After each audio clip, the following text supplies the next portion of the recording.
All right. Hey, what's up? Yeah. We're back up in there like swimwear, man.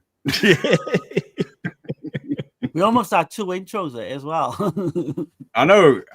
Could y'all hear the volume? Could y'all hear? Yeah, Mhm. yeah. I couldn't hear it on my over here. StreamYard's jacked up, dude. I don't know what's going on. Like I couldn't hear it, so I thought it was jacked up, so I redid it. That's all good, man. So Yeah. All But good. yeah, man. Stone with us again, man. Hell yeah. Yeah. We're gonna be covering some Silvio Amadio, a few of his Silvio films. Amadio. Yeah. Yeah.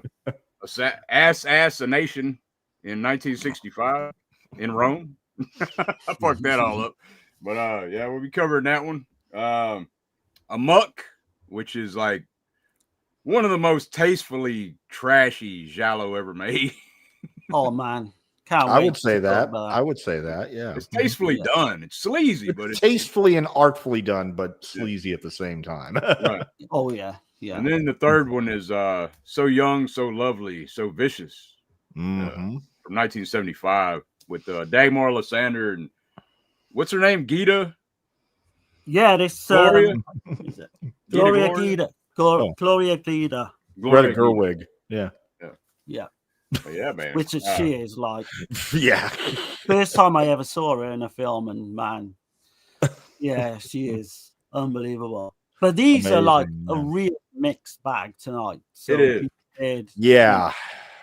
I'd say only one of them's like a true giallo. The first one, Assassination in Rome, we'll be getting into here in a second, but it's more like a Euro spy kind of mixed breed, right? Mm-hmm. When you say, yeah, I mean you've got like a little bit of a giallo element in the beginning with the first murder, but apart from that, kind of Hitchcockian in a way. James Bond like at times. James I'd Bond say, too, yeah. You know, but yeah, we'll come into that, man. Yeah, but well, see, we got Texas in here, man. We don't have many people in here. I guess people are watching. He's saying one of the channels ain't working. Is he? One of the because he got the 2 things now. I mean, you've got the phone and you got the normal like viewing. I don't know. Something was jacked up before we started because I went to change the time a little bit, and I had to redo the whole link or whatever. So I don't know what happened with that. It's probably YouTube or StreamYard playing up. Yeah, what's going on, Texas, man? Hey, what's up, man? Well, yeah. So I don't know what the hell happened with that, man. Hopefully people are clicking. They're probably clicking on the wrong one. Or, they're like, damn, why is this shit working? You know, they'll work it out eventually, I think. Yeah. He's saying he can't watch it on the TV. Oh, okay. That's strange, man. That's weird. That is, yeah. I think one of them's busted. So, but I have 4. I have 4 of them. If you look on the channel, go to live and you'll see 4 damn links. So I don't know, man. 4 links. We'll work it out anyway. Yeah. If they trickle in a bit, like. Yeah. So I don't know what's going on, but shit, man. How's y'all's weekend so far? Pretty good, man. Yeah, pretty good. Yeah. We ended up doing Dead End last night, didn't we? The Dead End drive-in. Yeah. That is now available on the Region Free channel for all of you to watch. Yeah. Absolutely. Go over there and subscribe and all that. Yeah. Visited by Voices Network, right? Yeah, Lorne's channel as well. I think, is there 2 channels? It's Region Free's another one as well in it, I think. Yeah. Oh, and he has his own channel, Visited by Voices. So, yeah. Okay. Yeah. All right. Let's see. Texas says it's Miss Blood Rage causing problems. Oh, okay. We're doomed with Miss Blood Rage. Must be that time of the month. Yeah. Oh no. I can't believe you went there, Dirk. God damn. I think it's always that time, you know. But anyway. Well, shit, man. I guess we'll get off into it, man. Let's do it. Assassination in Rome. Yeah. So, Silvio Amadio, man, he did like 24 films. 24? I know of from like 57, from 1957 to 1981. Oh, okay. A lot of different type of shit, man. Like the commedia sexy all'italiana. He did too, yeah. A few I of think them. that's Darren's favorite. That and the peplum. Darren, Oh man, he no loves that fucking shit way, more man. than the giallo. Nah, But no way. and then but his one film that like put him on the map, I guess you would say, would be I haven't seen it, but I need to check it out. It's called Wolves of the Deep, 1959. He won the 9th Berlin International Film Festival with that film. So that kind of got him. He was already doing stuff in 57, but 59 is when he kind of blew up a little. He also had 19 writing credits. He edited 7 of the films. He produced 2 of them. But yeah, man, his fame to me, I haven't seen that many of his stuff, but like Amuck is the one. It's the one film that you go that you're gonna know, you know. But I would put Smile Before Death in with Amuck as well. It's not quite as good. No, it's but not. He did do one called El Medium in 1980 that I've always been curious to see, and I think that's just coming out now on a new release in the UK. And he did one called Twisted Girls in 1969, which is kind of a giallo-like film. But he's definitely an interesting director. But yeah, like I say, he's generally a mixed bag, pretty much. The cameraman for Twisted Girls was Joe D'Amato, evidently. Yeah. Which we covered. We covered him fairly recently as well. Right. Georgia Capitani. He said he was second unit. I was reading this in Ercolani's book. He said that when they shot the film The Minotaur, the wild beast of Crete in 1960, he said the nymphs, the women, the mermaids were wearing like these little skimpy gold bras and they wouldn't stay on and shit. So he said the American actress took her fucking bra off and flung it. So then he shot the scene with them all like topless. So he said it was like the very first time you saw bare tits on cinema. You know? Oh wow! Like as far as in Italy anyway. So, so I thought that was pretty funny.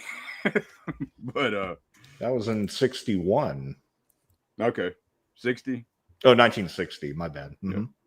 The guy who wrote this as well is a guy called Giovanni Simonelli. He got some interesting films, man. So you've got Lucio Fulci's A Cat in the Brain. Oh, yeah. 7 Deaths in a Cat's Eye, which I love. I love that movie, man. Yeah. Crimes of the Black Cat, which we covered, we love as well. And Naked You Die in 1968. Naked You Die it's the one that the VS put that out, Vinegar Syndrome, right? They did, yeah. It's no, it was in in one of the box sets, isn't it? Forgotten Jolly box sets. Yeah, it's kind of like it's kind of like middle of the road for me. That one is. It's more well known for like Lucio Fulci was the writer. Yeah. More than anything, and he was that's the one with the trunk. Direct it. Yeah, the black and white. Yeah, the black and white film. They're all in this school, in it, and like a lot of these giallos, you know, you got a group of like young women in a secluded area. But yeah, I thought it was okay. I didn't think it was great, to be honest. Yeah. But this is an Italian, Spanish, French co-production.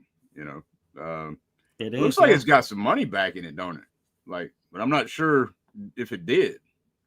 To me, with the location shots and stuff. Yeah, the 2 locations, like so you've got Rome and then you've got Venice. Later on comes into it about 20 minutes to go. I couldn't find a lot.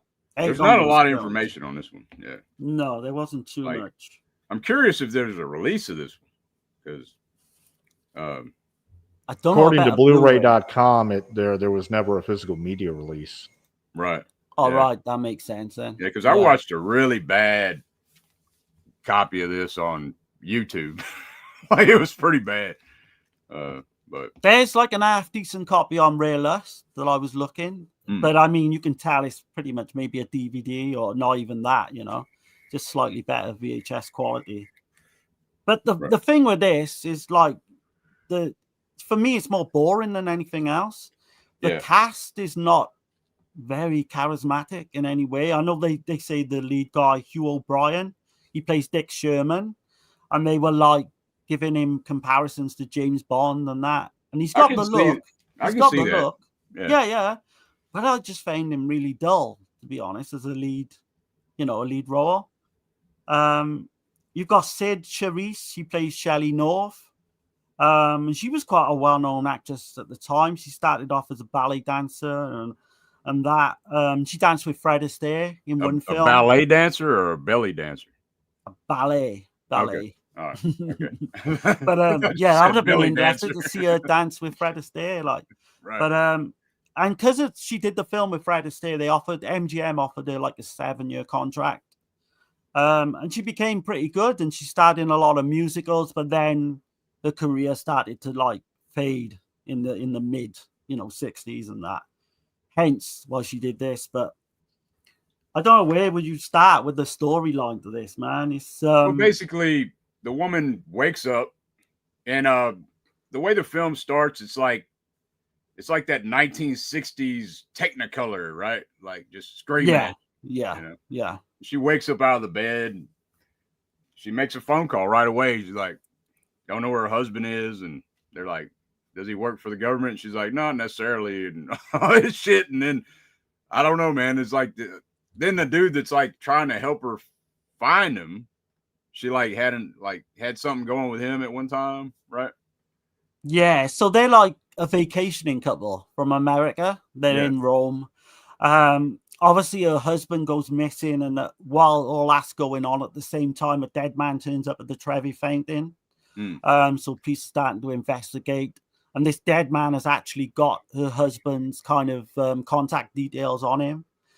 And then it's like it pretty much starts out as a normal giallo film, I would say. It does, because like, but it goes off differently directions. It's got this like comedic angle with this drunkard dude at a water fountain kind of shit, and then he starts walking. This dude's like hunched over, and he just kind of pushes it, nudges him, he falls down dead. And I mean, oh, that's cool. I'm like, man, I'm thinking this is gonna be great, you know. But then it turns into like this fucking Euro spy kind of espionage type shit, you know. And there's these, I mean, there is a cool. I put it in the intro. Like, there's a cool shot where somebody's trying to break in, and she's kind of like looking both ways, like the camera movement, and she's running up the stairs, and she hides in the closet and shit. That's probably my favorite part of the whole film, is that scene. The suspense was pretty good. There's some good stuff in there, like, but it's few and far between. Yeah. So you've got pretty much you've got this dead man. He's got burns on his fingers, I think, and marks on his like wrist and ankles, and they don't know what's been going on with him. Dick Sherman is like this American newspaper man. He's been working in Italy for a while. But he was a former lover with Shelley North, whose husband's gone missing. And he kind of like teams up with her then to try and investigate what's going on, you know, with her husband. And then you've got the whole dead man.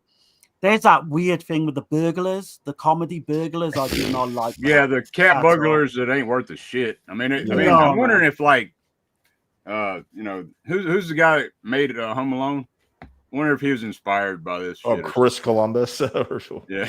Oh, John Hughes John Hughes. Yeah, John Hughes. Yeah. They feel like they're out of one of those Luigi Fulci comedies of the 60s that he made. He made a lot of these like screwball slapstick comedies before he started making his horror films. And yeah, those guys felt like out of one of those. Oh, yeah. It's kind of, I really like, so there's, without giving too much away, I'm trying to figure out how I can say this, but there's one character so out of place in the film, and you spot it straight away, and you know it's going to tie into the end. Yeah. Which I guess we can almost call it like a Scooby-Doo ending. Oh, it's definitely Scooby-Doo. Yeah. Oh my God. There's something going on with that character straight away, and how he does not pick up on it is fucking unbelievable. Now, they should have pulled that back a little. You know? Yeah, it's I mean, so it in winks the face. way too hard at the fucking audience, man. It's so obvious, you know. And I think like, Dirk do you said see in the what's week, going on here? Doop, doop, doop, doop. You know, like just banging the shit out of it. It's almost, well, it is. Is it like a Rachel mask? Yeah. Yeah. The killer like. from Terror Train, like you mentioned in the week, didn't you? Yeah, it looks That's like what I Terror was Train, getting. Yeah. It is such a weird scene because you know it's so gonna play into the ending with the reveal, but the last 10 minutes I liked of this as well, man. When it like you get a rooftop chase at the end and the hospital scene, you get you get the reveal and all that. A cellar brawl, you do, the in the hospital, well, no, not the hospital, but like when the way the killer, I guess you could call it the killer,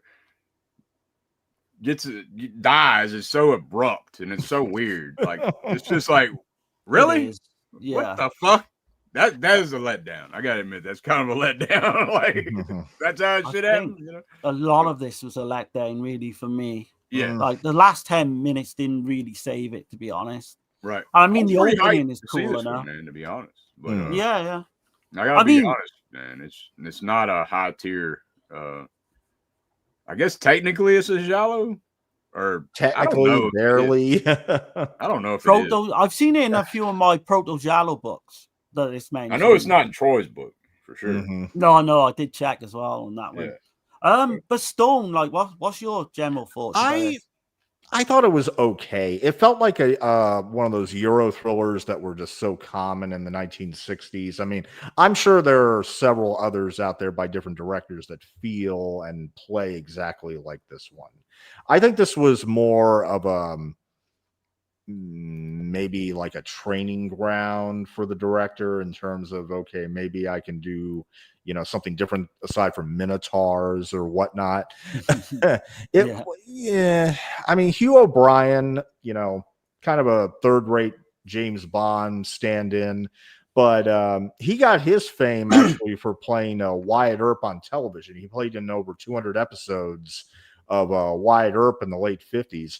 And Sid Charisse, I've seen some of her films. She was an incredible dancer. I mean, there were two films that she made with Esther Williams, where in both films she was the dancing partner of Ricardo Montalban from Fantasy Island. Oh shit! Oh okay. Yeah. She had quite a career at MGM, and you know, here I think she's just kind of like, you know, just doing it for a paycheck and just glad that she's still working. But yeah, I mean, it didn't really come alive until the third act. And even then I can see people just kind of dismissing it like, oh, this is a little absurd, you know, with like the Scooby-Doo ending and everything. Great use of locations. Yeah. Oh yeah. That's, I mean, you know, I mean, I'll give Silvio that. I mean, great use of locations, very beautiful shots. And well, yeah, the print on YouTube is terrible. I don't think it was ever released on physical media. I think you're right. Yeah. I mean, the print I saw, I don't know if it was off of VHS, but probably not then, maybe off of TV. But it, you know, it wasn't great. It's pretty bad. Yeah. I think it was slightly better than the one on YouTube, but yeah. Let me ask you this though. If they did put it out, would you buy it? So you know me, Dirk, I'm a giallo completist, so maybe if it was on sale, and had a decent commentary track from Troy Howarth, maybe. Right. This is like a giallo light. Yeah. Yeah. You know what I'm saying? It is. I mean, the Italian title translates to The Secret of the Red Dress, and you've got the red dress the angle comes into it at one point. Okay. Yeah. Okay. But yeah, I mean, just a damn squid, really. Just nothing really stands out much, does it? Apart from that ending and nothing special about it. Nothing special about it. Yeah. It was originally meant to star John Gavin, but he pulled out at the last minute, and he was replaced by Hugh O'Brien. But yeah, there's not too much I can find out about this, really. There's not a lot. John Gavin, of course, was famous for playing Sam Loomis in the original Psycho, and he was also up for the role of James Bond. I think right after Sean Connery. I think they were considering him, but like, no, we need to have a British guy. And then they cast an Australian, George Lazenby. Oh, yeah. The big fry guy. Yeah. He's actually good in another giallo, Who Saw Her Die. Oh, man. That's a fucking great film. I think he's good in that, but he's not very good at James Bond. No, his career died, didn't it? Pretty much afterwards. Wasn't he like an alcoholic as well? I was listening. He was really hard to work with, and I'm not sure about the alcoholic. I'm not sure about the alcoholic bit, but I do know that he went against the advice of his agent, who told him that, oh yeah, James Bond is going to be dead in the 70s. You probably shouldn't continue with it. To be fair, he does his own stunts on Her Majesty's Secret Service, which is a plus, considering the fact that Sean Connery always had a stunt double. But yeah, he's my least favorite of all the Bond actors. Oh yeah, definitely. Yeah. And I don't even love the movie. I think the movie, even though I think there's some couple people out there that's like, oh, he's the best James Bond. You know what I'm saying? But there's always going to be those kind of people. Like, side note, look, On Her Majesty's Secret Service is beloved in the Bond community. Some consider it the best Bond film. Yeah. It's never worked for me. The dubbing is atrocious. Lazenby is like dubbed for like half of the movie. The action sequences are almost all rear projection. Yeah. It does not age well. And as good as Diana Rigg may be, the ending never worked for me either. Like, well, of course she was going to be a target and probably die. I mean, I'm sorry, but as James Bond, I mean, would you ever want to get married? No. Just be honest. Just be honest here, okay? I don't like On Her Majesty's Secret Service. Right. Yeah. Not at all. I'm gonna catch the chat, man. Let's see. We got Texas saying Giovanni Salmonella. Yeah. JB. We got JB in here. What's going on, man? Hey, what's up, man? Hey. Let's see. Maryland. Maryland got Doug. Doug. Yeah, Doug. All right. Yeah. Good to have you in here. Let's see. Amuck is tough to find on DVD and Blu-ray. 88 There films. is a Bluray from 88 Films. Yeah, he has it. Of course he has it. Yeah, you know me. I've got it. Marilyn says she subscribed and liked it. Awesome. Yeah, nice to have you on board. Like a new name as well. Yeah. Yeah. Awesome. Yeah. And, since you liked it, y'all can do the same, Filthy little brat.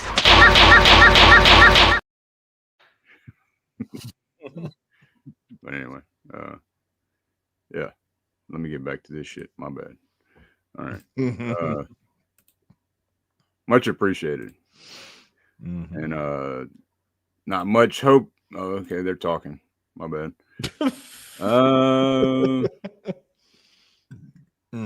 I would have had my pizza if it hadn't been for you meddling kids. That's a fucking great comment. I love that.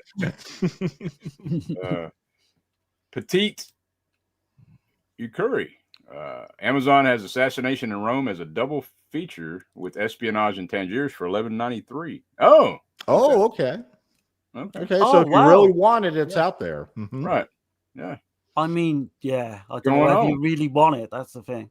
Hey, what's up, Chris? Hope things are good with you, man. Let's see. Yeah. We're caught up. So. All right. But, I would probably get it for $11.93. I'd get it for that. You got a double feature. I mean, why not? Yeah. Maybe it looks better than what I saw. It's not a bad movie. I mean, it's okay. It'll, it's like to me, it's like a rainy Saturday afternoon type of watch. Yeah. Perfect. Yeah. Mm-hmm. There's nothing. A double feature and play it first with something. So, right. I didn't have a whole lot for this film.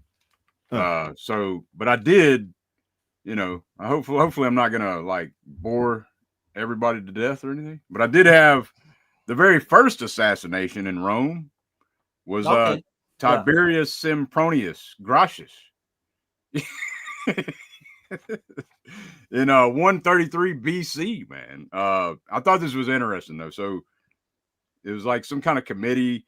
He was helping small farmers like with land, because the land was illegally being held by these elites and shit.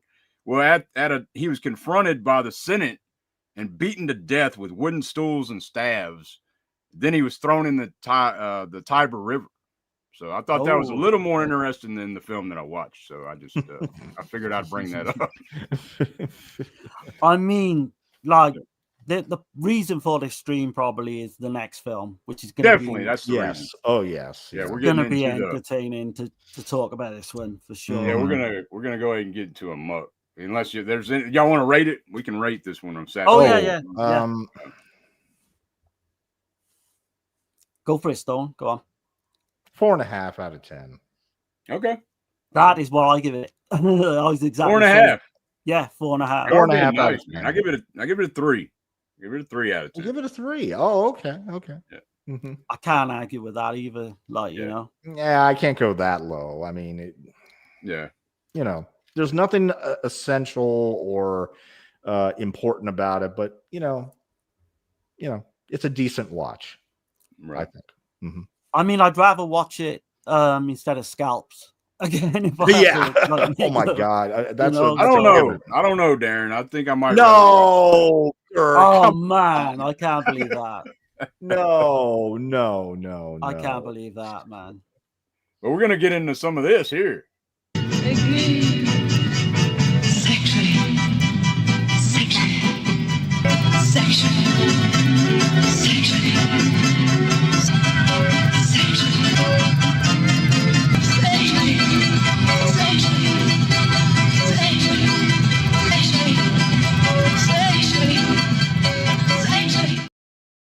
Yeah. Once that song gets in your head, man, it's there. Like, it's hard to get rid of. Yeah, I can't see it getting pulled or anything or copyright. I mean, but I will say that song is in The Big Lebowski.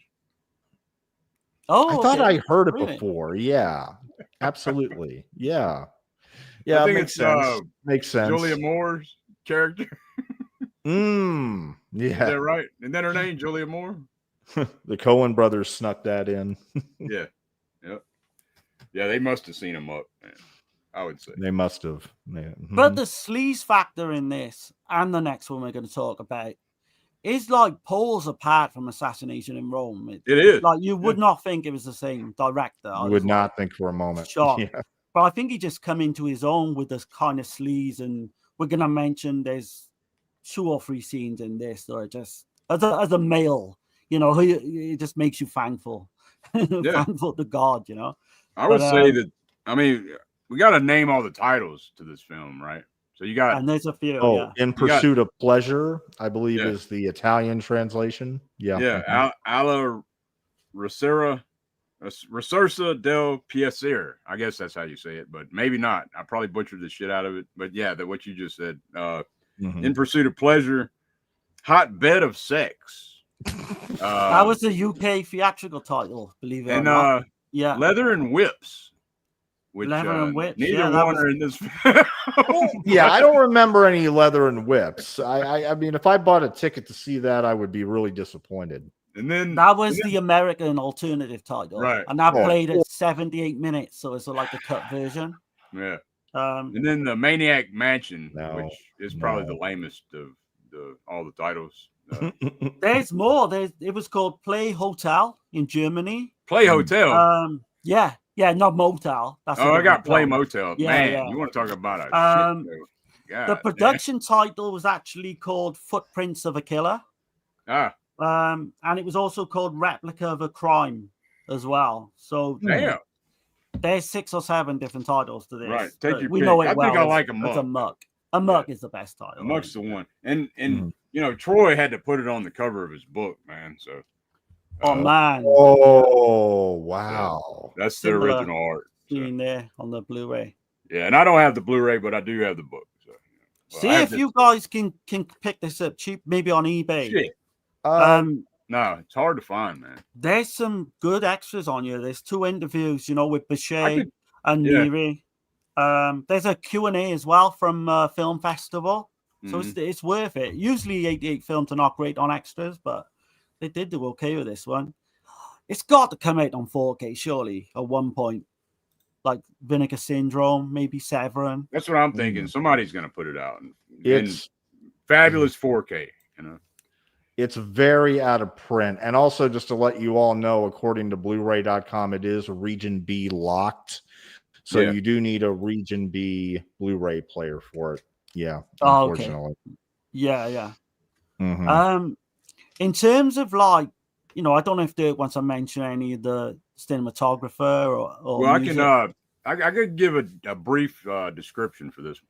So, okay, go for synopsis, I guess. Yeah.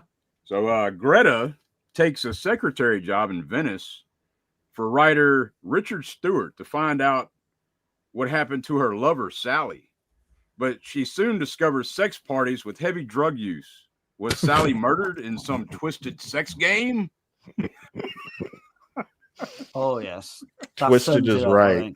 Twisted is right. Yeah. So that's kind of the setup. I couldn't find too much on like this. So the cinematographer is a guy called Aldo Giordani. Yeah. And the only kind of one I know from him was AAA Masseuse Good Looking Offers of Services. That's out of a mouthful to say, by the way. But that's like a 72 Giallo as well, same year. Well, I wrote him down for this movie. So, like, because I looked at his filmography and I was like, I have no fucking idea. But you did. We've covered that last one I mentioned, but it is. You probably didn't realize that it was that one. Right. Music was by Tio Uselli. And the only one I know from him was The Bloodstained Lawn, which has recently come out in 73 years later. This Pia Sear sequence with that song, the Pia Sear, I guess it's that sexually. Yeah. It, like I said, was in The Big Lebowski. So I guess he got credit for that as well. But you've got to come into talk about the cast, right? So you've got Valley Granger plays Richard Stewart. Yep. And apparently, I was watching the interviews and that. He hated doing this film. He absolutely hated doing this film. And Whoa. That one scene is, you know, what we're going to mention later. Yeah. When he's doing a sex scene, pretty much. I don't know why he hated doing this film. But apparently, he was really grumpy. He was like a chain smoker off camera. It's pretty much hard to get older. I don't think a Private Collector owns it, but there's like a 15-minute behind the scenes they shot on 8mm, I think it was. But and he's pretty much just really fucking pissed off. Yeah, chain smoking, not really interacting. Damn. But you've got Barbara Boucher, of course, plays Greta Franklin. I mean, have you seen her just filmography, man? It's just How can amazing. you be angry working with Barbara Boucher? Doing that scene with Barbara Boucher as well. Right. Man, I do that for free. I don't know about getting fucking paid. Like, I do it for free. Yeah. But wasn't he like gay or something?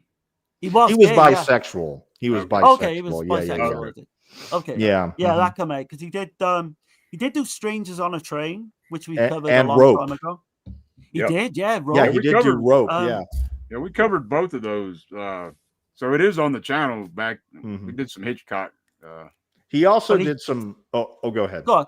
No, you go. He did some great film noirs. I have two of them right here. They Live by Night and Side Street, which he did with Kathy O'Donnell. As you can see right here, this is actually a rare out of print DVD, which combined both those films, and it has some extras, as you can see. I know Warner Brothers put out Warner Archive. I know they put out Side Street on Blu-ray fairly recently, but I'm glad to have these two titles on DVD. No, he did do a few Jolly films, man.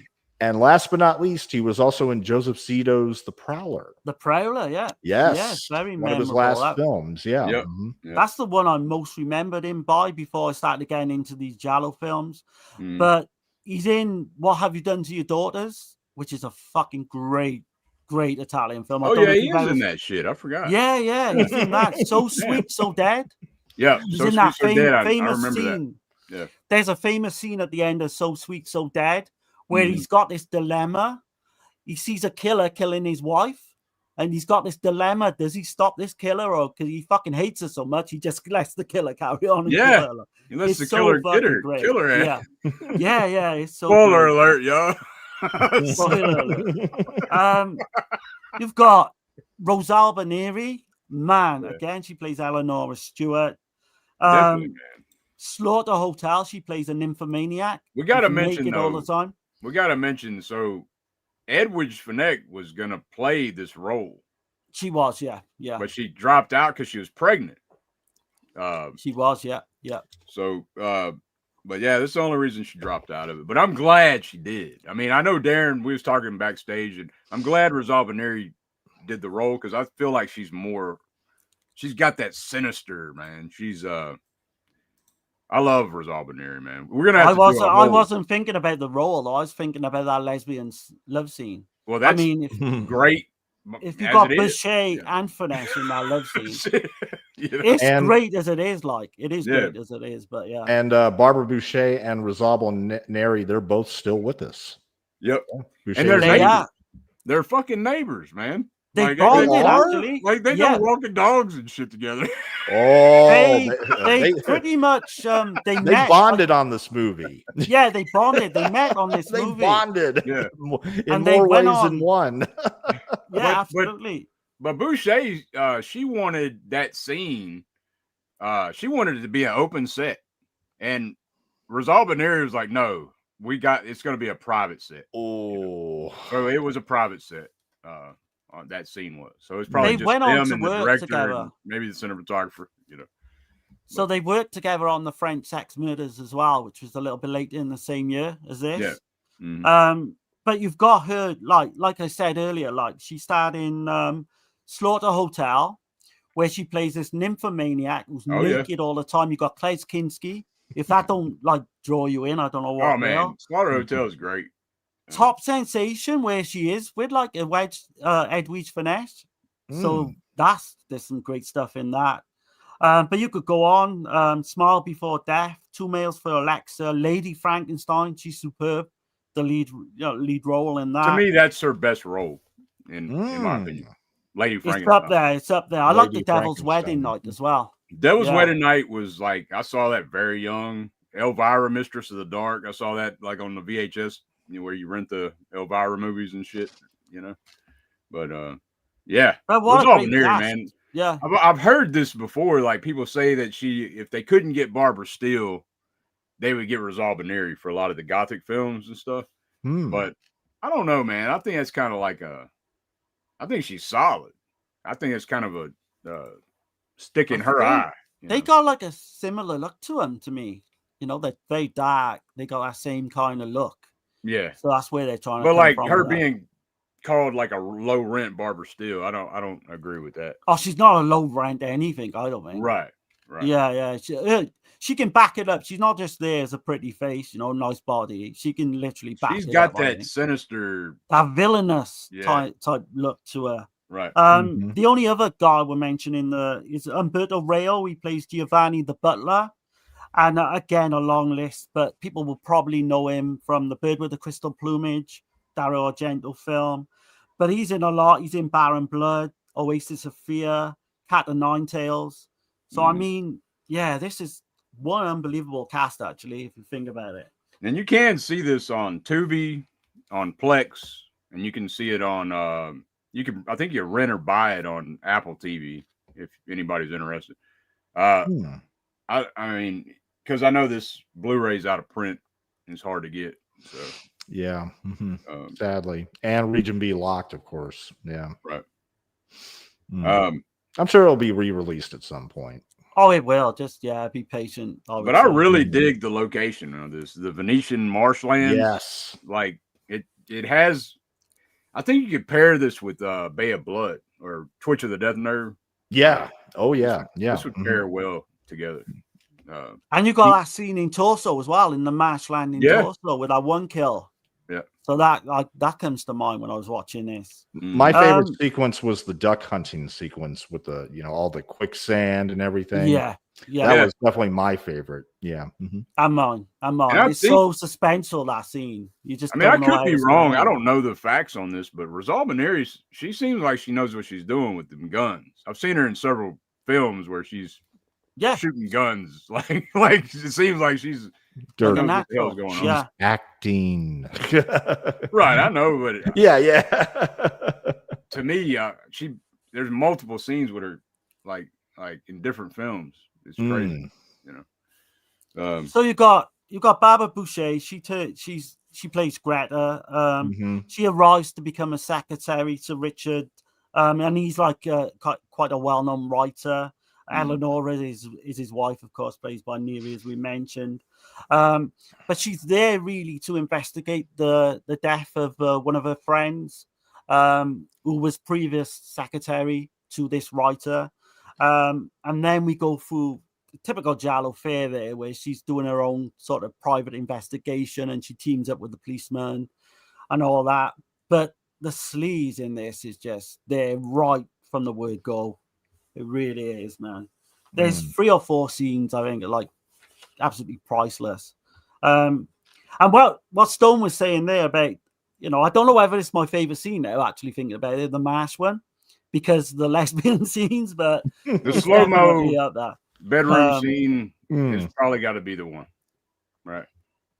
Yeah, I mean, there's that waterfall scene, and it's kind of confusing at first. You like, was she dreaming? But then no, she wasn't dreaming. Like she got drugged. She got Cosby, is what she got. Well, there's all this kind of backstory or whatever, like this swingers type club they got, or man, they got all these. They're super young, good-looking people coming over to have sex. Yeah. I mean, there's one part later on in the film where Boucher's character actually falls for the lead guy, Richard, and I'm thinking, which is like, what the fuck? Especially because she literally thinks he's to do with that murder as well of her friend. Yeah, that didn't make sense to me. But she's investigating, like she's it's a fucking Giallo, man. You don't really want it all to make sense. No black glove killers, but you don't need black glove killers all the time, man. I mean, there's a scene with a eel that gets skint back. It's kind of Gets it kind of comes into play later with this. I guess he's mentally handicapped guy. He's extremely strong or whatever, but that's like Lenny from Of Mice and Men, very much a Lenny character. Yeah. Okay. Yeah.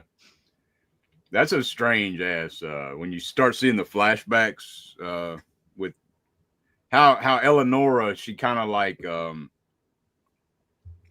she gets it's her fault that bad things happen. I'll just say that. I'll leave it at that without spoiling shit. Yeah, I mean, that Rocco character, like you say, he comes into it, and like when you first see him, he's at the window, and he scares Boucher's character. But then as the story goes on, it becomes more twisted, like just more and more twisted. I mean, again, Stone, what's your thoughts on this one? My thoughts on it are, well, I mean, it's definitely the best looking of the 3 films because, I mean, the print I watched was gorgeous. I watched it on Internet Archive. Okay. And very, very clean, very pristine print. And I liked the elements and how they came into play, like how everything connected with each other. There's one particular moment with after the eel gets cut open, which is an act of kindness, and then like you get the idea that maybe he's about to strangle her, but in reality, it's actually a gesture of love. Yeah. And you think for a second, oh no, it's no. And that, I'm not going to give it away, but that of course pays off later, much later at the climax. And as much as I like the twist at the end, and I mean, it brought an emotional element to it, I thought the denouement was rather abrupt. It was. Yeah. It was very abrupt. I mean, I'm like, yeah, you could have nailed the ending a little bit better here, I think. A lot of these do that shit. They should have left that final line in the film. They should have left that out, man. Because I definitely agree. I don't know why they did that. To be honest, I do like Farley Granger. He dubs his own voice in this, and I do like the narration when it's like she's like doing. She's a secretary. Like I guess she's editing, playing the tapes, and he starts describing, everything. Yeah. Mm-hmm. But it's all that's great. I think, man. This is a solid one. This is a high tier. This is 1972, so like this is the peak of the Gialli. 1972 is like considered probably the best year, one of the best years. When you say Barbara Boucher was also in my favorite Gialli, which was of course "Don't Torture a Duckling" by Lucia Fulci. Mm-hmm. Oh yeah, it's insane if you go back and look at all the Gialli films that would come out in 1972. It's insane how good they are. Yeah, you know, I can't argue the fact that this probably is the best year. But in 71, 72 Giallo films, yeah, easily. Boucher's in Black Belly of the Tarantula as well, which is, she don't have as much to do. She only has a small scene in that. She gets killed off. Spoiler: she gets killed off early on. Yeah. But yeah, so the original shooting script was held by a collector in Bologna. The ending was going to be a lot darker. Kind of, Greta kind of survives, but she willingly. So I'm presuming that Eleonora and her husband survive as well, and she willingly stays on to become like a sex slave to them. But they played it, and then apparently it went down really badly. It went down badly with test audiences, so they reshot the whole ending, and that's probably why that last line is so bad, that they didn't really have anything. Do you know what I mean? Yeah. But yeah, that would have been. Yeah, I wouldn't have liked that. I don't think. No. Well, how did y'all like the? There's like this. Everybody's just sitting around watching pornos, and it's there's Little Red Riding Hood. Yeah, that is bizarre, man. Red Riding Hood. Somebody mentioned, we should watch the one with the 7 dwarfs. I'm like, no, don't play the one with the 7 dwarfs. No. Now that's one version I want to watch. What they were watching, I would love to see that version in full. But that dude's had enough, right? In the movie, he's had enough. Like, trying to run away from the chick, like Red Riding Hood's trying to ride his hood some more. It is great. Yeah. There's a rare lobby card set in Germany, apparently, that in one scene it shows Boucher and Neri in the 69 position. And it's really hard to get hold of. It's super rare. It comes up now and again on eBay, but it goes for like big money. But yeah, there's like a publicity shot, I think it was, more than anything. Well, that'd get some eyes on it for sure. I would imagine. So how are you looking at this one then in terms of like rating 8 to 10? And if you've got any other things to say, then carry on, I do got one thing to say. Okay. Yeah. And I do love the house. I do love how the house looked and everything. Yeah. The old grandfather clock and the production design, everything very, very well done. It looks like the set pieces and like the way it's set up, it kind of looks like it could be out of a damn Baba film, It does, yeah. I think the interiors were done at a separate villa than the outside, the exteriors, but yeah, Venice in a film is always good to me, So the locations were Campanile, Palazzo Ducao, and Piazza San Marco. Okay. Yeah. So, which I haven't been in none of those places. I want to go to Italy one day, though. Yeah, these films made me want to go to Italy. Yeah, right. They really did. Yeah. Yeah. I know we met.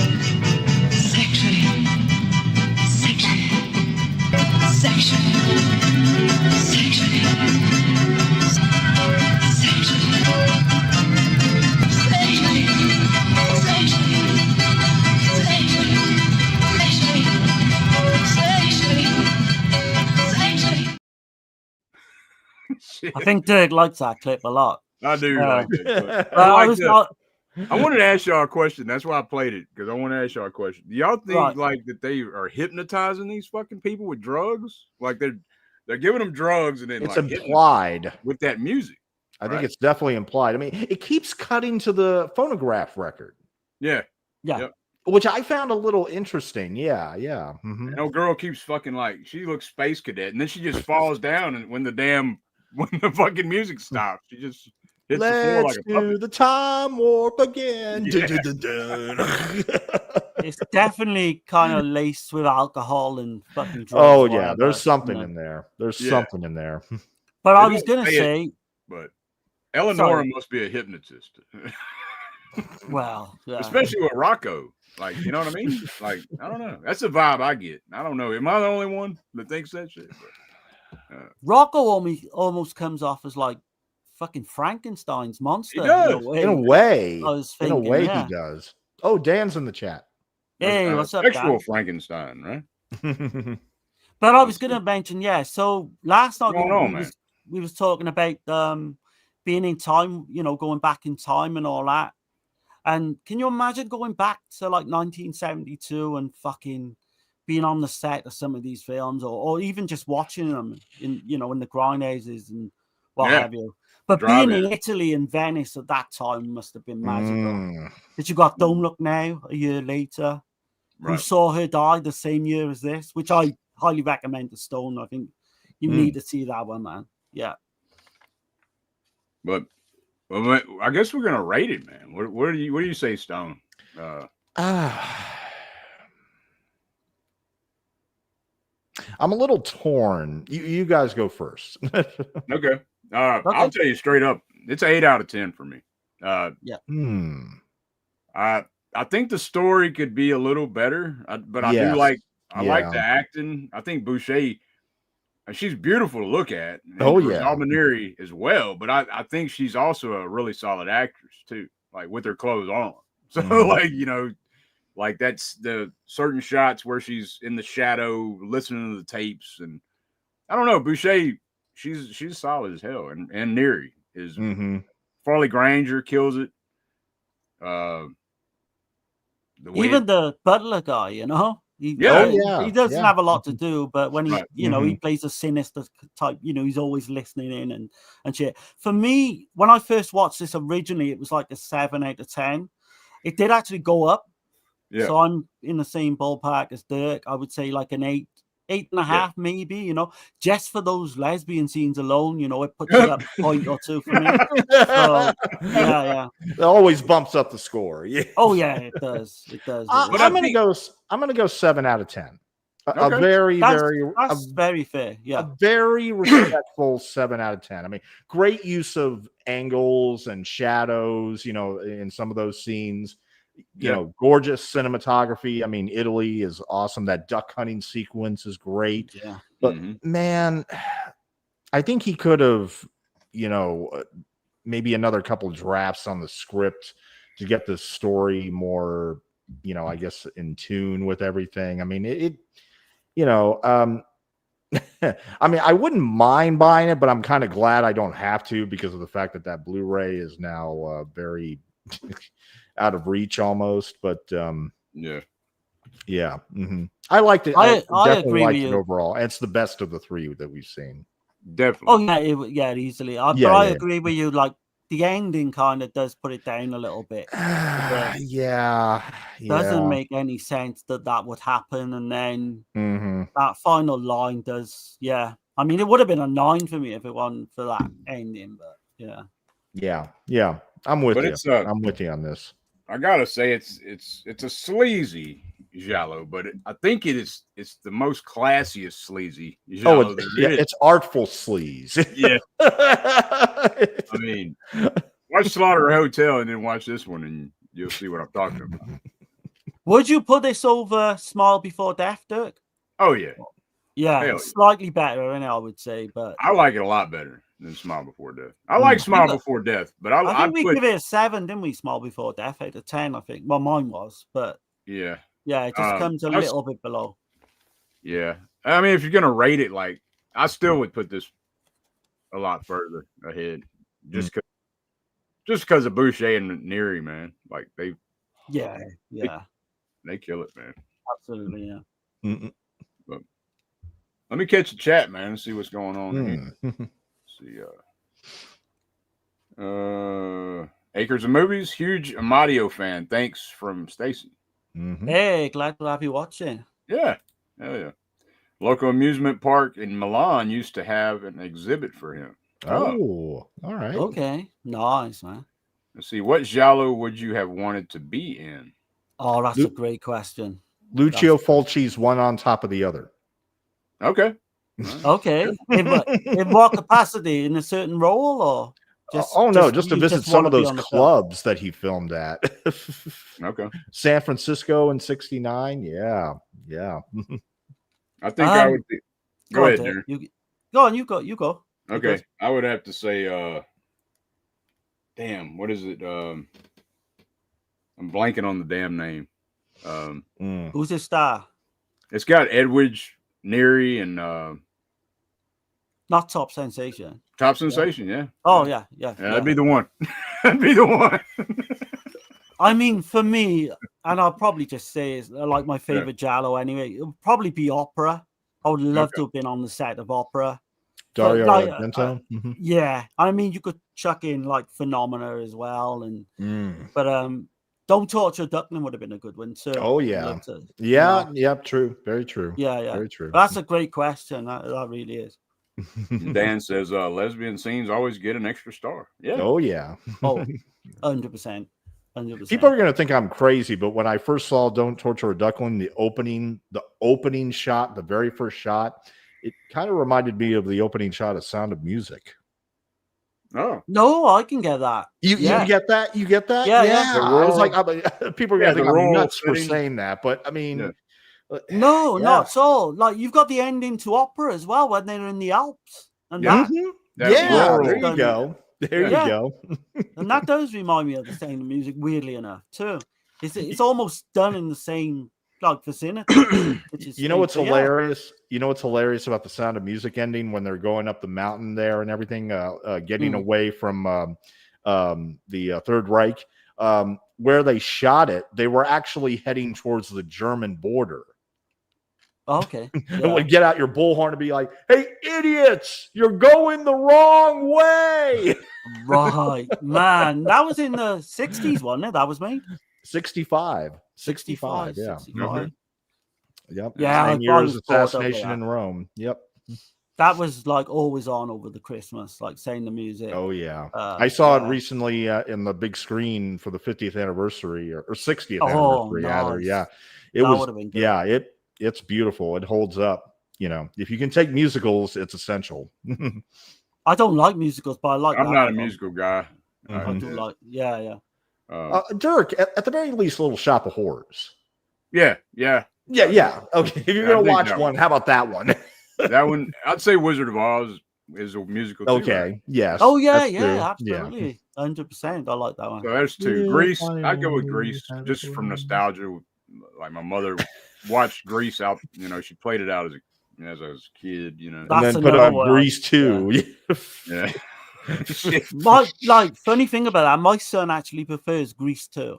Oh my god! I know he's only 29, so he's not that old, but right. I guess that was his Grease growing up, you know. Well, my son, he prefers The Conjuring 2 over Exorcist, so there you go. Okay. Oh, that's the Enfield one, isn't it?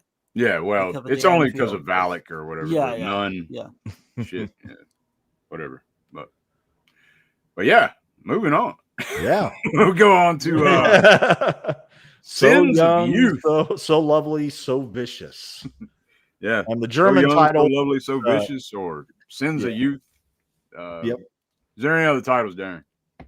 I don't know. What was you gonna say? The German title is Sun, Sand, and Naked Thighs.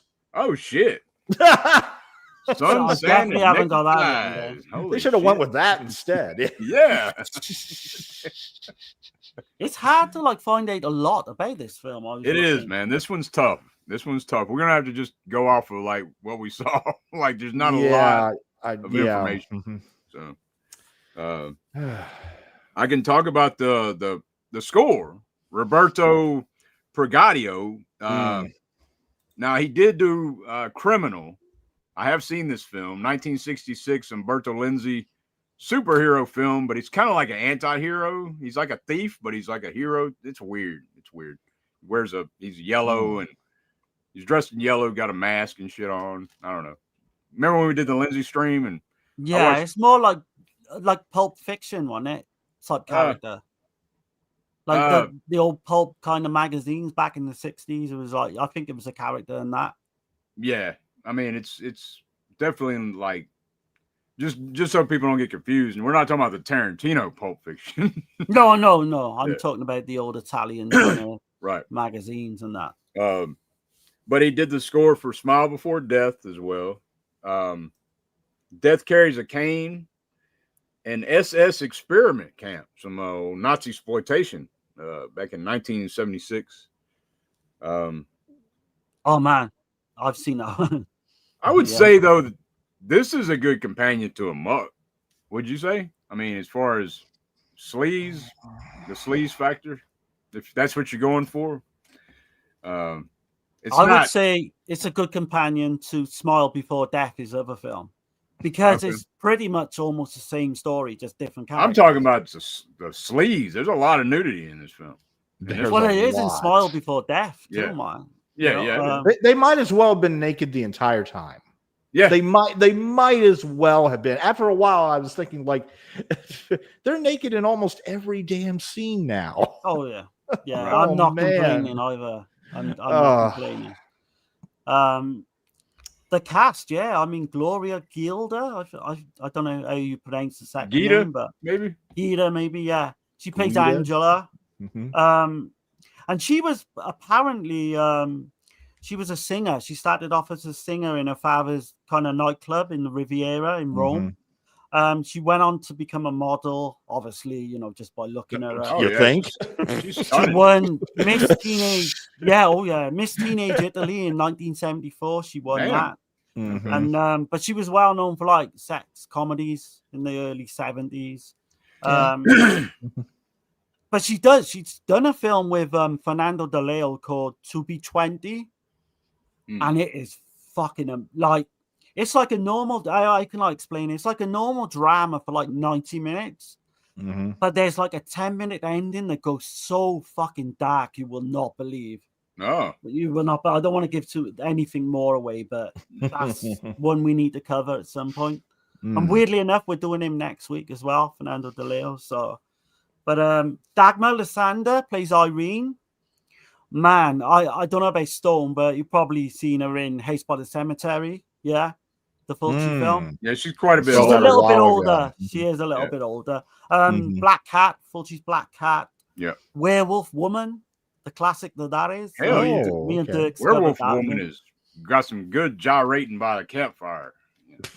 Oh yes, but I think maybe her best role is the Forbidden Photos of a Lady Above Suspicion. That's like fucking one of the top. I would say that's probably her best role, a Coli film, amazing. The Frightened Woman she did as well, aka The Laughing Woman in '69, and that's very much along the lines of like an Umberto Lenzi kind of. Oh, don't forget those type jollies. Don't forget Mario Bava's Hatchet for the Honeymoon.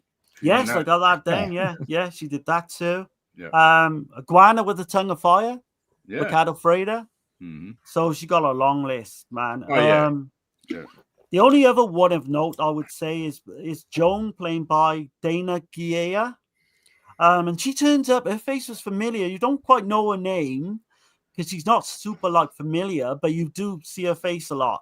But she was in 7 Deaths in the Cat's Eye, 9 Guests for a Crime, Smile Before Death that we mentioned, My Dear Killer, and The Bloodstained Butterfly, which is a fucking amazing job. That's a great film.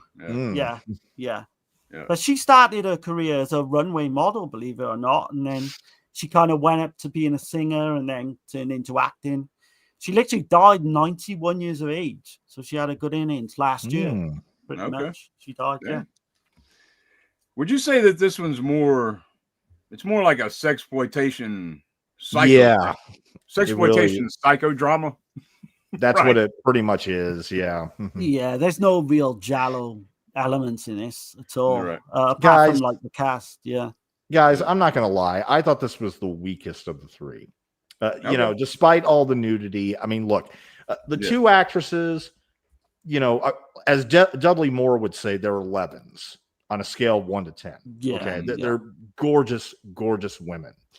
I wasn't impressed with any of the acting. I thought the story was, I mean, when I read on IMDb that, okay, Angela's not happy about her daddy's choice for a new wife and does everything she can to destroy her stepmother to be, I was thinking, oh, it's one of those movies. Like, I just, but it is got a little weird twist because bit. It's got a weird twist, which is probably, you know, it's one of the few highlights, I think. Otherwise, there was just no surprises in this. It was, you know, yeah. She's got this. Did y'all pick up on it? She hates her father, right? But at the same time, she's like it's kind of incestuous vibes with her father, or am I just tripping? Like, what happened to the father?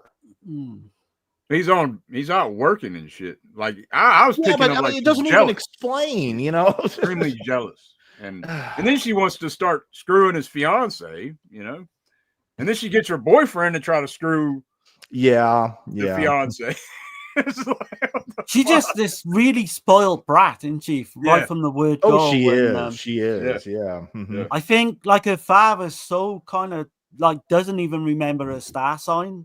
You know, and he's more of like a father with money. He will just shower her with money and gifts rather than being a loving father. Right. I think there's that going on. And then she becomes jealous of Irene, obviously. The kind of hot stepmom in a way. But yeah, it does get really weird, doesn't it? Like a sexual triangle type thing at one point. And then you've got her boyfriend and you've got the older woman, Joan, who kind of pays him literally to have sex. Right. And just gives him money. Yeah, like he's a gigolo. He's definitely a gigolo. Yeah. What about the goofy music in the all throughout, and especially the disco scene? It's repetitive. Like I felt like it was just the same 3 notes the entire movie. Yeah. Right. It just doesn't fit with the film, I don't think. But it's just really goofy. Yeah. It is weird, like you say. The ending does not make sense at all. When it don't really make that sense. Final shot, and I will say she's laughing when she's not supposed to be laughing. Yes, and I'm thinking to myself, absolutely. What the fuck? It's definitely a WTF ending. Yeah. He probably didn't know, like the last film, didn't know how to end it properly. But I liked all the stuff with the leading up to that in the rain, and you've got the kind of chasing the car and what have you. I think that was probably the strongest point. What about this shit? Which is all like, yeah. What's that shit about? It really felt like Silvio Amadio was just depending upon the nudity more than anything else. It really felt like that. Because the story is just, a nothing burger, really. It really is. It's been done a million times, isn't it? Yeah. A billion times and a billion times better. Yeah. A billion times better, yeah. I mean, the obvious plus point is the nudity. As a red-blooded male, you're going to like the nudity. There's, of course. There's topless swimming shots and all that floric and, around the island with Irene. You got the seduction part too without giving everything away. But people have probably, just by listening to what we've been saying, have probably worked it out already, the blackmail. And it's blackmail element as well. What I saw was I watched it on YouTube. It's a bad copy on YouTube. Really bad. I probably seen the same one. Yeah. But it's on Rare Lust, but I think it's the same print. Yeah. It's pretty rough. Yeah. And there were subtitles, but then I also think that there were things that were lost in translation, pun intended. There were a couple words I had to look up because I'd never heard them before. I was like, well, wait a minute. Is he actually getting a little literary with this? Like, no. No, it's not that deep. No. A little note, which I'm not sure is true, but I did read up on. So the lead actress, Gloria Gaynor, she worked several times with Amadio. Yeah. And he apparently was in love with her, and he'd fallen head over heels in love with her, which wasn't reciprocated. She didn't have no romantic feelings towards him. Right. But Barbara Boucher said in an interview that he was so bummed out about this that he ended up joining a monastery. But me and Dirk, or certainly Dirk, was looking into it as well, and found out that he was married at one point. So I don't know whether that's it. Like when true. you told me about that, I started digging in. I was trying to find any kind of information, and it said like no, that he never joined a monastery. He kind of weird. He was happily married until his death, and like what the fuck? Yeah, I'll have to dig out the Barbara Boucher interview where she says that. Yeah, I mean, she might have it though. She might know the real deal. Who knows? Oh yeah.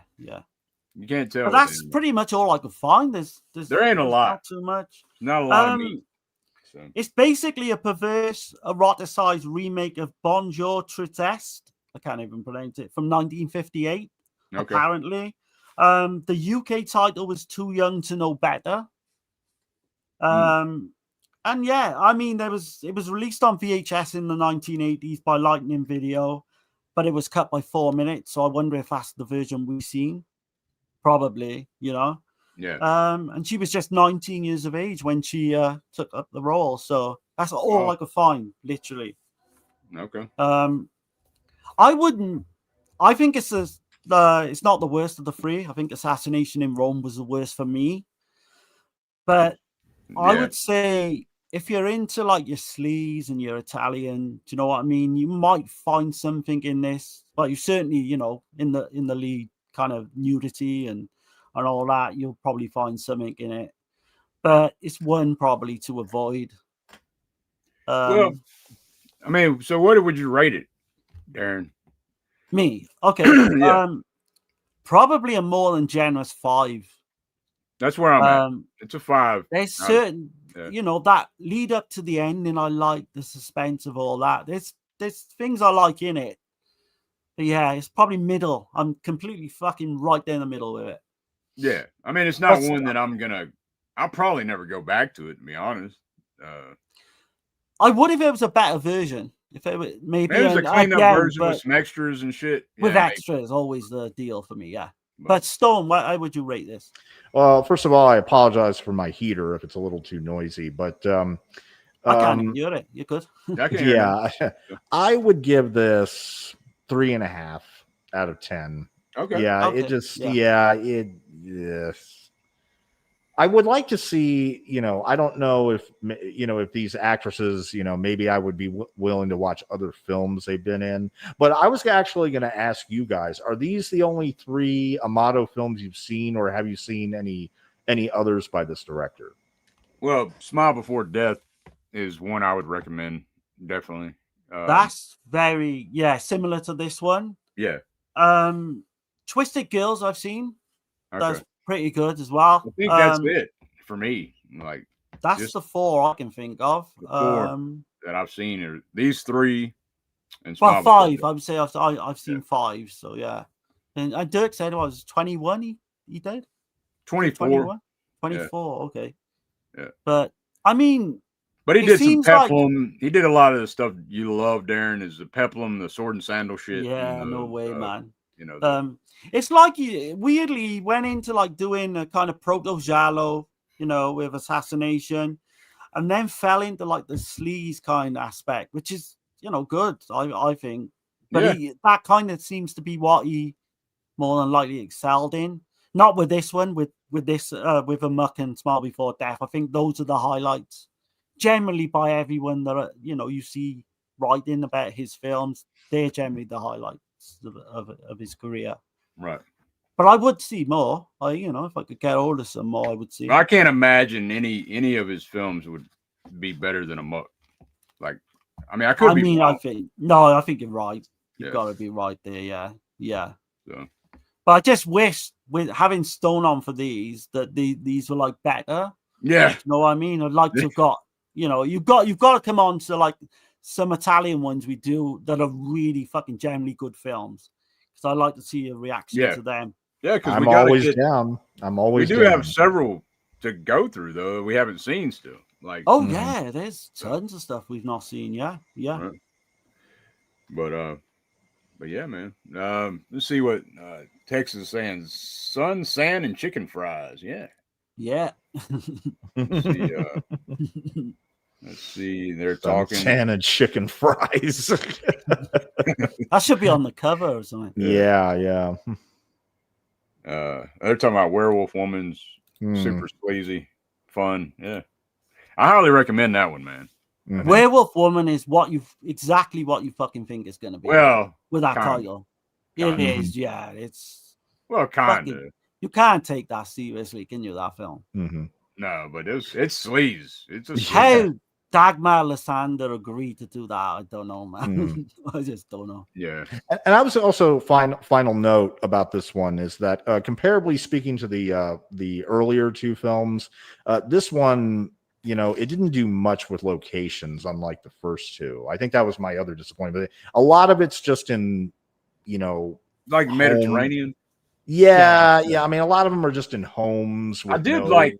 Now that you brought that up, though, I did like the scene with Dagmar. She's wearing the black wig and she's chasing her around the rock up on the mountain. Yeah. That was that was a good bit. That was a good bit. But I mean, just that's probably the best, you know, exterior. Yeah. If only the story was better. Yeah. If only the story had a little bit more to offer. But yeah. Definitely. Yeah, he's probably in decline at this point anyway in his career. He hit his high like 3 years previous. So I'm hoping Amuck gets a re-release. You know, that's what I can hope. I'll be amazed if that don't get a 4K soon, like within the next couple of years or what have you. Right. Yeah, because that's a 2K scan. That 88 films. It looks honestly, man, it looks amazing. I mean, I've seen the print. I got that print, but I don't have the I don't have the disc. You know. Oh man, I've got it like upscaled on a 4K player as well. It fucking pops, man. It's as good, you know. It's as good as a 4K, I think. You know, with the upscaling. Oh yeah. Oh, let's see here. Let me get some of this going. If y'all liking what y'all are seeing, man, consider liking, subscribing, and all that good stuff. Oh yeah. Oh yeah. Yeah.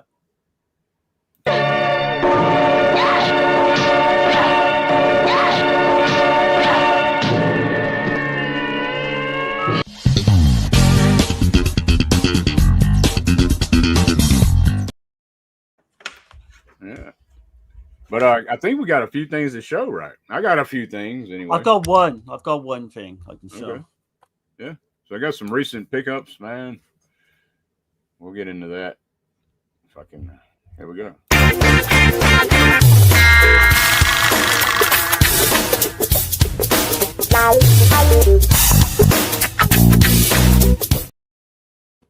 Yeah.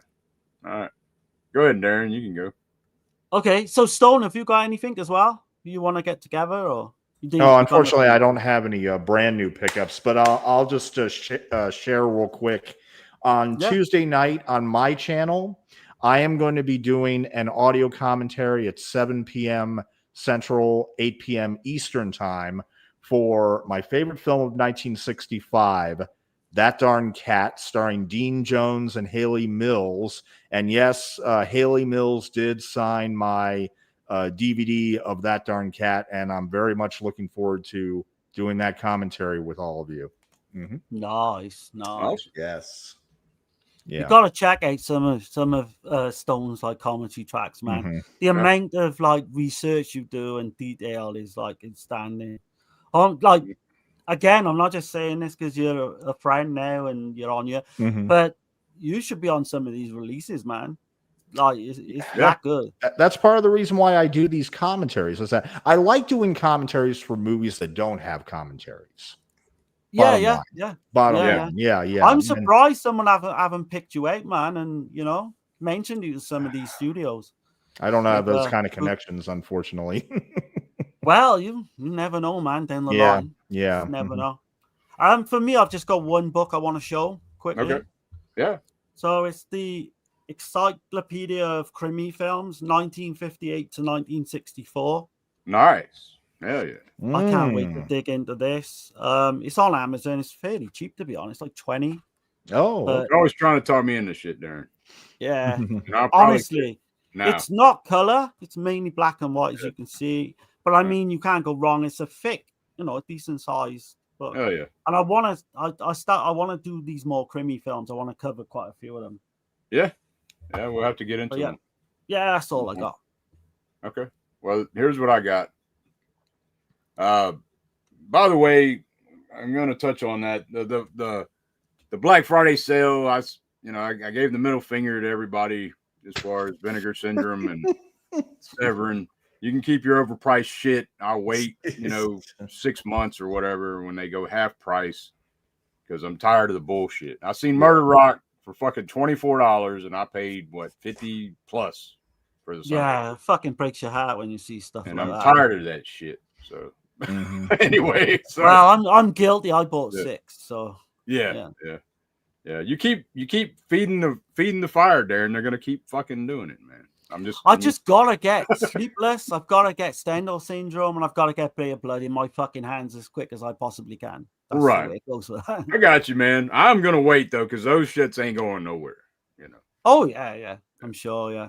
But here we go. I did get was it James Patrick, right? Reached out. Yeah, good friend of the channel. Yeah.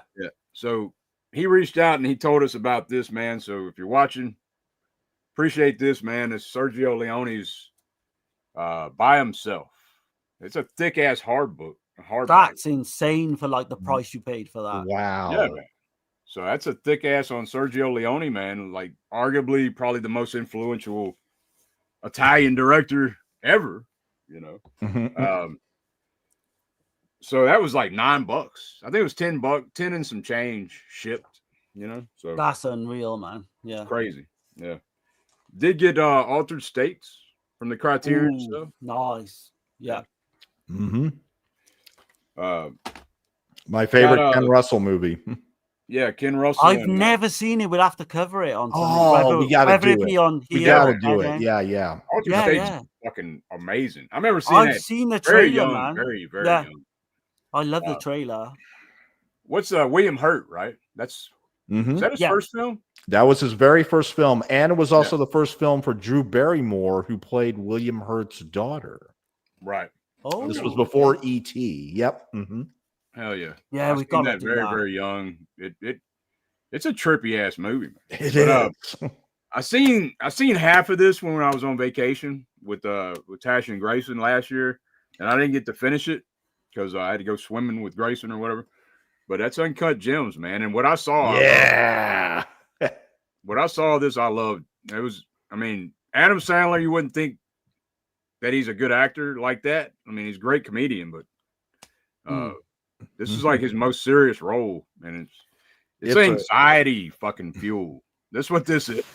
Like, you're like, dude, he's a degenerate gambler. You're just like, stop, man. Just chill the fuck out, bro. Legitimately Oscar-worthy performance. And I would rarely ever say that about Sandler. Yeah. Mm-hmm. Right. And then I got Michelangelo Antonioni's, man, Blow Up. Yeah. Oh, man. Nice. Yeah. Nice. This is one of his best. Inspired so many films as well. So. One of his best films, easily. Mm-hmm. Yeah. So that's the 3 I got. I do have Eyes Wide Shut coming. That'll be here tomorrow. The 4K of that, which Stanley Kubrick said that was his best film that he made. Which one? Do you know what? Eyes Wide Shut? Oh. Yeah. That's what Kubrick said. He said that was his best. And it's up there for me. But of course, The Shining obviously is the big my one. favorite from Kubrick. But. Eyes Wide Shut, though, you've got that at the perfect time of year because that's a Christmas film for me. Yeah. And we did a massive one-off, didn't we? Show on Eyes Wide Shut, which is very popular. I think that got 1,000 views, if I remember rightly. It got a lot. So, got a lot of eyes on it. It's a pretty. We spent 2 weeks researching. Yeah, we went deep. We went deep that. On that one. Yeah. That was one of my favorite shows, actually. Right. But yeah, man, that's it. That's all we got. And I got some other stuff from the Criterion. I did get some indicator titles. Yeah. But this overpriced shit, man. I'm kind of done. Yeah. I don't think the Indicator ones are overpriced though. Are Not. they? Hitchhike was like £27, right? Which is like nothing for a 4K in that like a thick kind of, a decent size. I got Plot to Fear, which I was afraid those would actually might sell out though. Hitchhike, David Hess's favorite film. They will sell out. They will sell out. I'm sure. Right. And Plot of Fear. I haven't seen that. We're gonna cover it. And then I grabbed Demoniacs, the Gene Roland film, and I grabbed Black Magic Rights. So yeah. Pretty hyped for those. James is in the chat. He just mentioned something in the chat. Okay. Let's see. Connected 7. James here. Awesome. Happy to see you got the Leon book. I'm excited to dig into mine. Yeah, man. That was awesome, bro. Thanks for the heads up, man. I couldn't believe that was $9, man. I was like, holy shit. That's a thick bitch right there. But let's see. Uncut Gem rules. Hell yeah. Oh yes. Yes, okay. It does. From what I saw, man, I was damn the anxiety you feel for that character. It's like shit. But Daniel says, Daniel Shine, I've seen people live Uncut Gems back in my Hold'em days. Yeah. Oh, live Uncut Gems. Yeah, I've seen some people get out there with that shit, man. Let's see. I got Altered States as well. Chris said. Perfume Mutilated in Black is a must buy. Oh man, that's one of my releases of the year, actually. Yeah, I got the Raro blue, so I think I'm all right. Stone, have you ever seen that? Perfume of a Lady in Black? No, not seen that one. But talking about talking about like repulsion and images. Yeah, it is along those lines, but it's an Italian giallo. And then it goes into like something completely different at the end, which I will mention, another subgenre. Yeah. Yeah, I would love to see you cover that, or on your channel or what have you. Oh man, I'd love to see your thoughts on that one. I've got like a list I'm gonna give Stone at some point. I appreciate it. Yeah, I'm all about lists. you can tick them off one by one as you go, like, and let us know every when you come on what you think about them. Oh yeah, definitely. Yeah. But yeah, man. Anything else y'all want to bring up before we get out of here? This has been, some audio. These are, it's not the strongest 3 films, but I mean, no, I just hope we haven't like scared Stone off now. I hope he comes. No, of course not. No. This is an interesting discovery. It was definitely an interesting journey watching these 3 films. I mean, yeah. I mean, like I said, Barbara Boucher alone, it was worth the journey. I would say so. Oh, most definitely. Mm-hmm. I would put. By the way, I think I would put Boucher over Finette, Darren. I really do. Oh man, I don't know about that. I think she's a better actress. I'll give you that. I will give you that. I think she's a better actress. I will give you that. I don't know, man. I kind of favor Boucher. Yeah. I think Finesse got actually a better body, I think, which is hard to like, but yeah, I mean, we're all different, aren't we? Yeah. But she's not far behind, put it that way. If Finesse is like an 11 out of 10, then Boucher's like a fucking 9.5. There's not much in it. Right. But I just want to mention, like, obviously I mentioned it a little bit earlier, but I'll say it again. Go over to Visited by Voices channel. We did a dead end drive-in last night on Images and Picnic and Hanging Rock. Picnic and Hanging Rock. Yep. Which I think went really well. I really enjoyed that one. And obviously all the people in the chat, subscribe to each other's channels. I see Chris in there, Black Glove Reviews. Give him a subscribe, give him a sub. And yeah, we've got some stuff planned as well, right to the pretty much the end of January, I believe. And Dirk's got a list now on a board on his wall. Yeah, we got Doom Movie-thon, Richard coming on for next week for the Fernando DeLeo. Man, yeah. I can't wait. We'll be covering The Boss, Rulers in the City, and Caliber 9. So. Oh man. Caliber 9. I can't wait. Caliber 9. Boucher's in that one as well. So yeah. And then after that, we got the Omen franchise. We got the Omen. The Omen. Then Black Christmas. Yeah. We got Jay Real coming on as well for the Omen, so it's going to be 4 of us for that one. Sweet. Black Christmas is going to be a fucking great stream, man. Oh, that's going to be incredible. Yeah. 4 days before Christmas as well. I think we're doing that, so we're going to be right in the mood for it. And right. Yeah, that'll be a deep dive. So people be prepared. And John Grande, he recently covered some Mario Bava on Black Friday, man. And I was in his stream. He's going to be coming on for the Animal Trilogy. Oh man, January 4th. So first week in January, So yeah, man, got a lot of good stuff coming. And last but not least, the next episode of Region Free is going to be Saturday, December 13th. And the one topic that I know we're going to be doing is we're going to do a retrospective on the Silent Night, Deadly Night franchise. 7 films. The brand new one is coming out on the 12th. I will be seeing it in the theater, and I will give my report on that. But the early reviews have been stellar. I've heard. They've been surprisingly stellar. Yeah. So 7 films in this franchise. Well, actually, I would say 6.5. Well, part 2, garbage day. God. I mean, I've got them all out ready, so I'm going to be watching them well in advance. I've seen. There's only a couple I've not seen, so I've not seen. A couple of the direct-to-video ones. 3 and 4. Yeah, 3 and 4. 3 and 4. Yeah, but I like 5. I've seen them all. I think. Yeah, because I got them. I got the first 5, and then I got the Malcolm McDowell one. Yeah, that remake is fucking good, man. It's got no rights to be as good as what it is. Well, I'm talking about the. You're talking about the 2012. The reboot. Yeah. Let's see.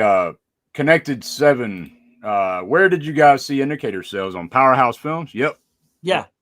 That's the one. Oh, okay. Yep. That's where it comes up. Yeah. Yep. Late's Dead End Drive-In there. Yeah. Lorne was really quick putting that up as well. So Dan the man. Yeah. But yeah, man, I guess we're gonna get out of here. Y'all have a good week coming up, man. And talk to y'all later, man. Yep.